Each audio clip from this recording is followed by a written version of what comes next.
د مقاومت جبهه پنجشیر کې د طالبانو له لورې د شوي ظلمونو بدل اخلو. سلام، پوره جزئیات په سوله ټي وي چینل کې راسره وګورئ. د مقاومت جبهې او طالبانو ترمنځ خصومت لا هم دوام لري. د یادې جبهې ویان صبغت الله احمدي ادعا کوي چې طالبانو په پنجشیر کې په عامو خلکو سخت ظلمونه کړي او دوی به یې بدله حتما اخلي. سرچینې پر خپل ټویټر پاڼه لیکلي چې طالبانو د نړیوالو هغه راپورونه رد کړي چې ګواکې دوی د بشر ضد جنایتونه کړي، خو اوس یې عملاً پنجشیر کې یو بې ګناه وګړی شهید کړی دی. نو موړي دغه راز زیاته کړې چې دوی به له طالبانو څخه د وژل شوي کس غچ ډیر ژر واخلي. د یادې جبهې ویان داسې مهال دا څرګندونې کوي چې تېره ورځ یې هم ویلي وو چې د تېرو 9 ورځو په موده کې د هیواد 23 ولایتونو کې پر طالبانو سخت خونړي بریدونه کړي او 170 تنه یې طالبان وژلي دي.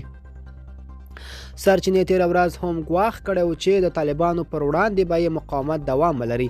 طالبانو بیا د مقاومت د جبهې د ویان د څرګندونو او د دې ته د اوښتې مرګونې ادعا په اړه غبرګون نه دی ښودلی. د طالبانو او یادې ډلې ترمنځ دښمني وروسته له هغه پخه شوه کله چې طالبانو ټول 33 ولایتونه ونیول او یوازې پنجشیر له څو اونیو مقاومت وروسته طالبان ونیوه او مشران یې نور هیوادونو ته وتښتېدل.